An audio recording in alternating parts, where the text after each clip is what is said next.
In this presentation, we are going to enter a transaction into our comprehensive problem related to the purchase of equipment. The data is going to be here. We're going to enter that into our general journal, post it to the general ledger, see the effect on the trial balance. So we're here in B13. That's where we're going to put the date of 1/2. It'll format for us because the cell has been nicely pre-formatted for us, which is nice.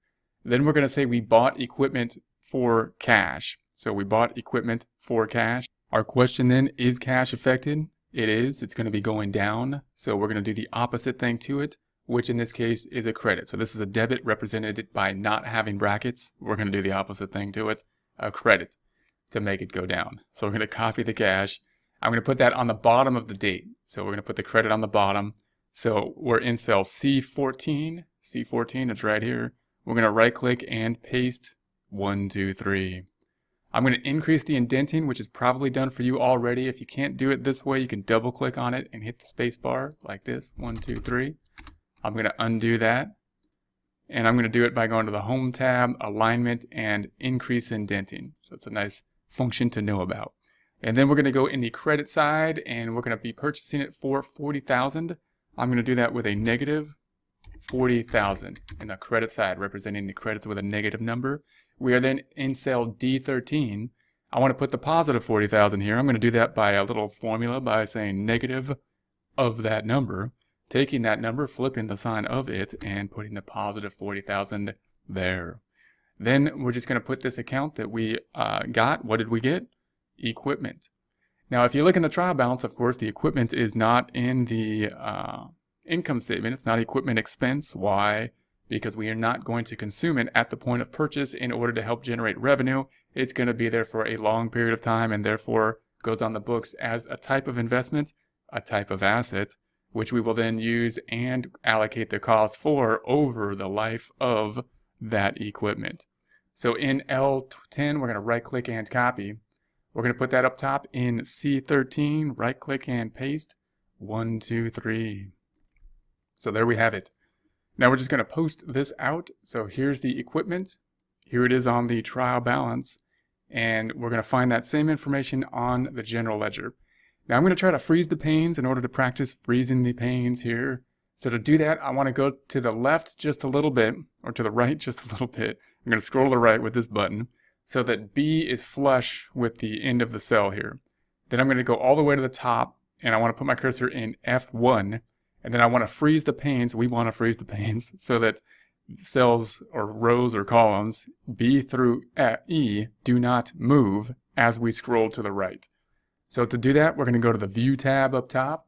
We're going to go to the Windows group. We're going to go to the Freeze Panes, and we will select Freeze Panes.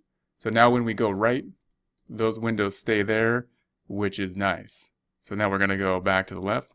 We want to find the equipment. Here it is on the trial balance. So it's 1, 2, 3, 4, 5 accounts down. Same for the general ledger. Cash, accounts receivable, supplies, some other asset.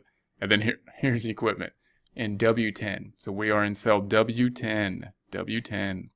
Then we're just going to say equals. I'm going to use the mouse to point to that 40,000.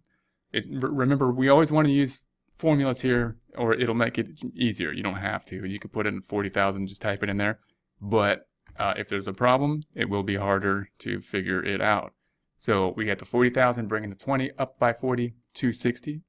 That 60 then will be linked. And note, why is this nice? Because you can find where that came from by using these functions. You may not be able to use this function if it's frozen. But just note, I can tell where what's coming from, and if there's a problem, that's really helpful to figure out. So I'm going to undo that. We're going to say here's the 60,000. I'm going to put my cursor right to the left of these frozen panes and scroll to the right, and there the 40,000 is now included here.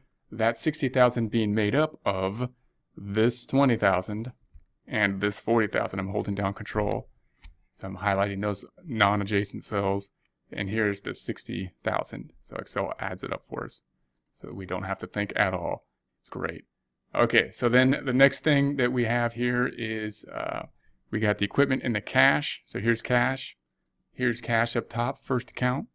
So we want to be on the credit side for cash. I'm just going to go to the next cell. So I'm in cell P10, where we will say equals and point to that 40,000. It's going to bring the 80,000 down by 40,000, doing the opposite thing to it, to 40,000. And that, of course, what now will be on the trial balance.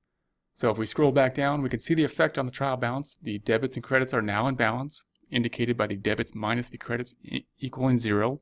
We got the books increased by the equipment. Notice what did not happen.